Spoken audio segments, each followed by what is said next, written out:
when you guys thought it was completely over with and that I was done dub battling DBZ, here we go again with Dragon Ball Kai. And, well, I'm going to be dub battling Dragon Ball Kai. Now, I'm only going to do the most notable changes. I'm not going to do like Oolong's voice and etc, etc.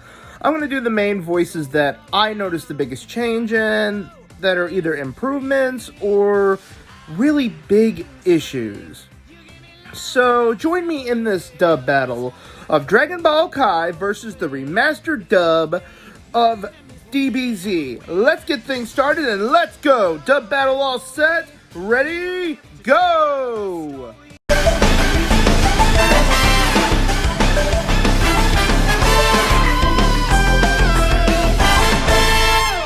Now we're going to start things off with, well, the main character of the series, Gohan.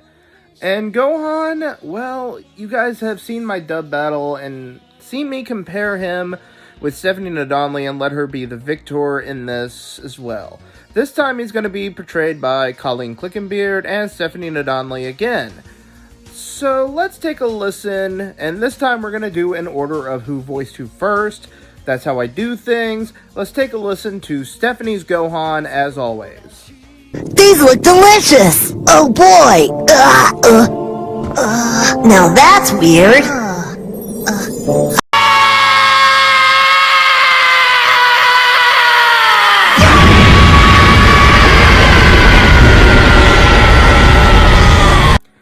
Something about Stephanie's voice is able to capture Gohan and make him sound more than just a dumb kid or a intellectual kid trying to be smarter or whatever, trying to sound tough. Her voice makes him sound like a badass, especially that scream he does against Cell in the final arc of the Cell Saga when he becomes Super Saiyan 2. Stephanie's voice is just able to capture that moment right there, that blood-curdling scream. Now, Stephanie did such a good job. I bet Colleen did even better because they had a chance after so many years to fix this. Let's listen to Colleen's version, shall we? Yeah, but my dad used to tell me, he said ever since you were reborn, you're not nearly as bad as you used to be. He said now you're more grumpy than evil.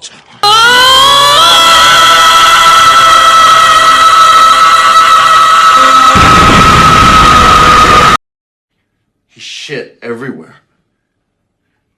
There's shit everywhere! Damn it! There's shit on the windows! Oh my god! My house is full of shit! What the fuck was that? Oh god! That's gotta be one of the worst voices of Gohan that I have ever heard in my entire life.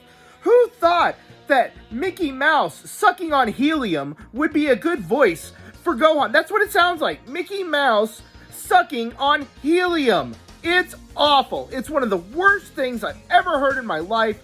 It's one of the worst performances. I thought Kai was supposed to be a fucking improvement on Dragon Ball Z's dub because the original remastered dub to Dragon Ball Z is outdated. This is one of the worst things. We're not starting off really well, Dragon Ball Kai. We are not starting off well at all. If I want to watch fucking Mickey Mouse, then I'll put on the Mickey Mouse Clubhouse and watch that shit.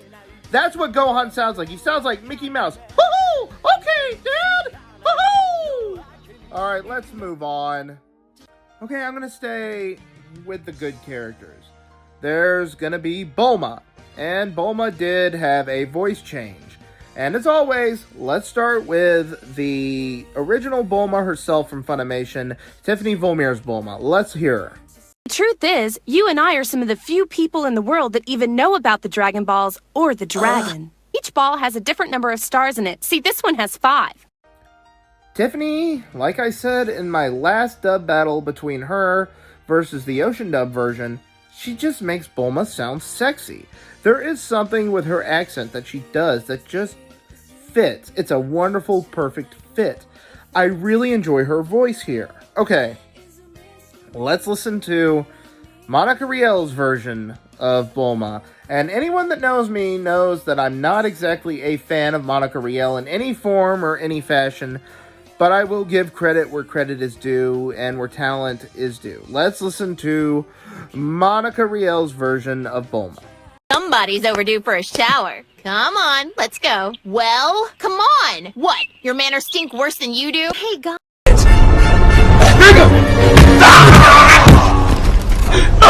My ears burn! Well, I guess I don't have to give credit where credit's due here.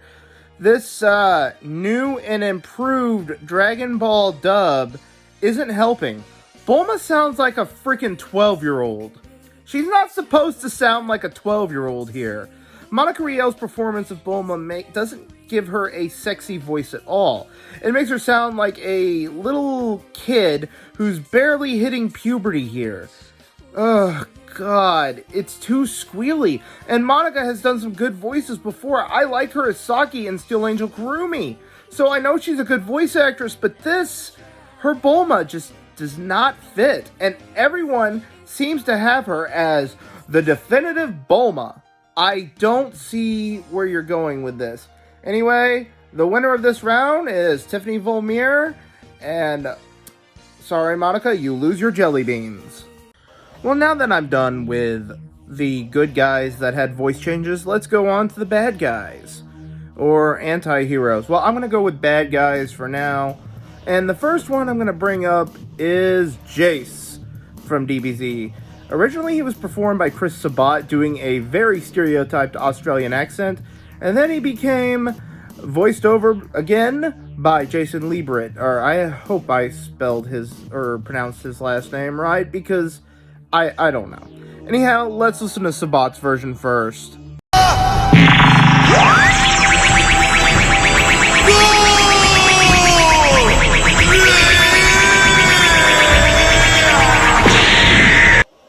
Personally, I think Sabat sounds really Australian. I don't know, something about his voice just kind of matches the way the character looks. Even though I don't think a orange-faced alien is supposed to sound Australian, but just, I don't know. I like the performance, the stereotype voice that Sabat gave him. It kind of just works, in my opinion, and it works pretty well. Okay, I'm done. Let's listen to Jason's version. Let's do it. So now we've been reduced to petty sneak attacks. All right. Crusher! Okay, a voice that has a little improvement over it.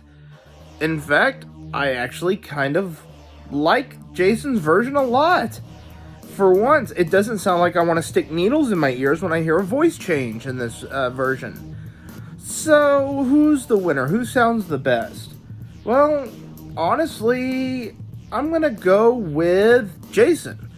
Jason actually sounds really good here. And his voice just happens to fit a lot better than Sabat's did. Even though I'm more used to Sabat's version, I actually think Jason gave a little more twist to the character. So let's move on to the next big bad blue guy. And that happens to be Berter. This round portrayed by Chris Sabat again, who thinks for some reason that he is the Mel Blanc of Dragon Ball Z at this point, versus Vic Mignogna, who is one of the most awesome voice actors in the world. So, like normal, let's listen to Sabat's again. Hey! How the heck did you do that? I mean, how did you get behind me? No one's that fast! Well, Sabat's is actually still not bad. He's the voice I'm used to, listening to Berter. It's kind of funny. I would love to hear his recordings going on back in the day, where he's just having Jace and Berter talk to themselves. I want to know how that worked. Okay, let's listen to Vic's version of Berter. Come on! Where the heck did it go? Harder behind you! hey! What? Nobody outflanks me? I'm Berter! I'm the fastest in the whole universe! Well, maybe the second fastest now. What? Well, as much as I'm used to Sabat's version of Berter, I'm gonna lean toward Kai's version in this round. That's right, Vic is able to make him sound more cocky, and I don't know how to describe it, overly arrogant and etc. as the character should sound. I don't know, his voice just kind of matches a little better. Plus, I like this little bitty voice, you know, the smooth, soft voice coming out of this big, dopey-looking character. It doesn't really match how he looks, but I think that's the point. Honestly, that's how I pictured Burger's voice sounding when reading the manga. Sabat does a good job, don't get me wrong. I would not kick the guy off the couch for any reason. But I think the winner in this round is Vic Mignogna. Obviously, he is a much better birder, in my opinion. Let's go on to the next one. Now that we're done with the Ginyu Force minor changes, let's talk about the big Ginyu himself, Captain Ginyu. Now, I've already talked about Bryce Armstrong and R. Bruce Elliott before, but now I can actually compare the voices together. And obviously, I'm going to start with the late but great Bryce Armstrong as Captain Ginyu first. Let's listen to it. 1,000 and still rising! Ah! No way! But oh! Bryce is just awesome. And I mean, I don't know what it is. And you know, after he took the role from Dale Kelly, I don't know, he just really made Ginyu his own. That takes a lot of voice effort to do that. The very first time I actually heard Bryce's voice was in Dragon Ball Z's movie Lord Slug. So when I heard him talk as Ginyu as a kid in the Budokai games, I was like, holy shit, that's Lord Slug doing Captain Ginyu's voice. Anyhow, let's listen to R. Bruce Elliott's voice now, who is a pretty good prolific voice actor too. I really like him in other roles, such as in Case Closed, where he played Richard. But anyhow, let's listen to his Ginyu. I'll quit talking, let's hear it.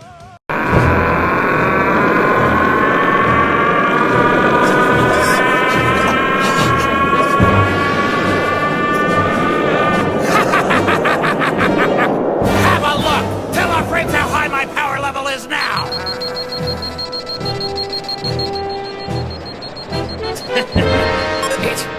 It's only at 23,000. What? Stop mumbling, speak up! Honestly, they both sound very similar to one another. I could tell there's a difference with their voice, but it's a very similar thing going on here. At least, you know, I think R. Bruce Elliott was to take the role from Bryce because Bryce's declining health that happened later on, and he couldn't keep up doing Ginyu's voice. But R. Bruce Elliott really did do a good job, and he does kind of make Ginyu his own. But here's the thing, Bryce's version just sounds better to me. I like the way he makes Ginyu sound. Yeah, he sounds old and he sounds tired, but then when he gets into the fighting mode, man, he could blow you away. So the winner in this round is Bryce Armstrong. I don't know, he's just excellent. So let's move on. Now we're onward to Lord Frieza. And you guys have heard me talk countless times about Linda Young's portrayal of Frieza. But let's listen to her again, because I can't get enough of hearing her Frieza anyway. This time you won't come back.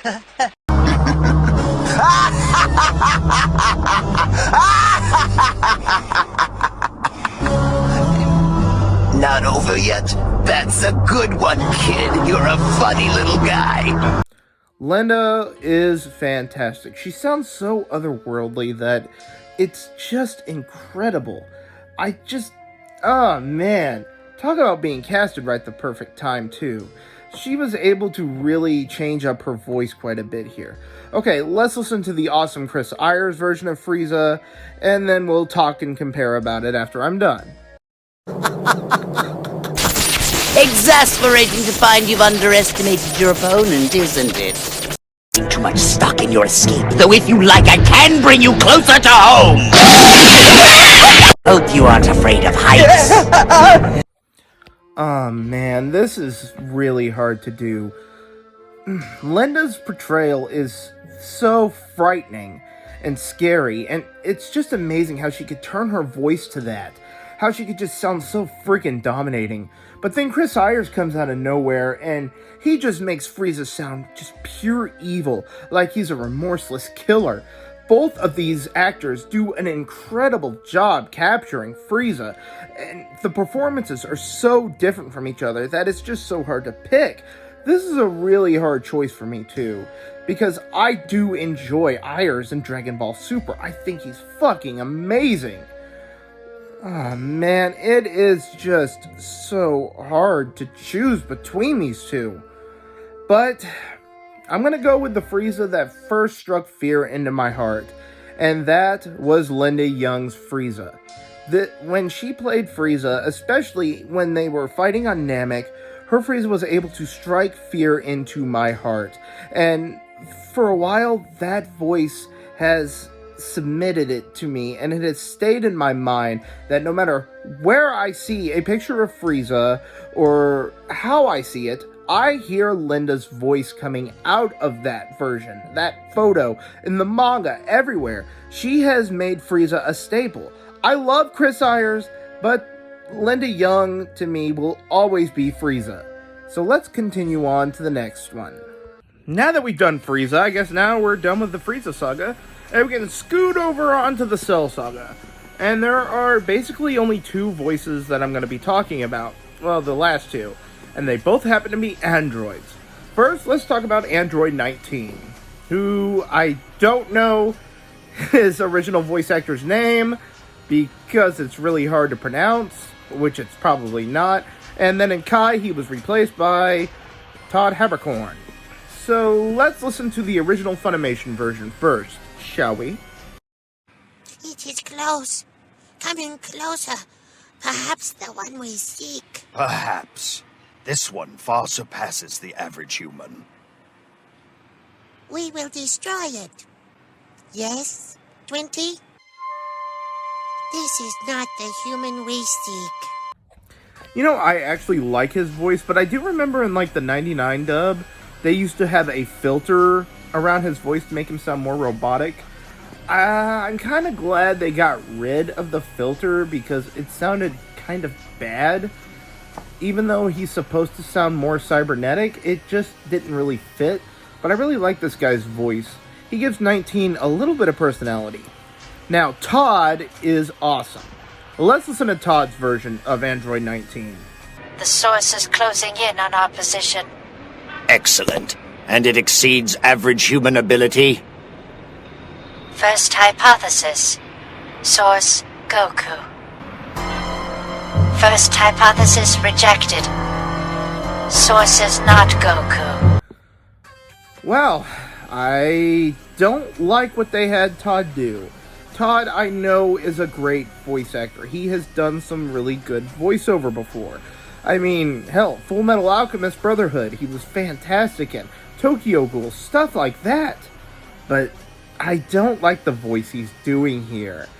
And I really would hate for him to actually lose a point in this dub battle. But I'm gonna have to. The point's gonna go to the original Funimation voice. Just something about the voice that's been going on here sounds, well, more, I don't know, personality. Todd sounds too much like a machine, and I guess that's the idea of it, but it just does not work for me here. Alright, let's move on to the final one. Okay, Android 18. The one and only Android 18 that probably had a million crushes. Yeah, let's just find out, you know, who watched DBZ that didn't have the hots for Android 18. Hell, I think even some of the creators had the hots for her. I mean, they draw her in some seductive freaking outfits. And she gets the most outfit changes besides Bulma. But I didn't really have a thing for 18. But anyhow, let's listen to her voice. In this round, she is performed by Meredith McCoy from the original. And then in the Dragon Ball Kai, oh god, Colleen. Why do I keep running into her?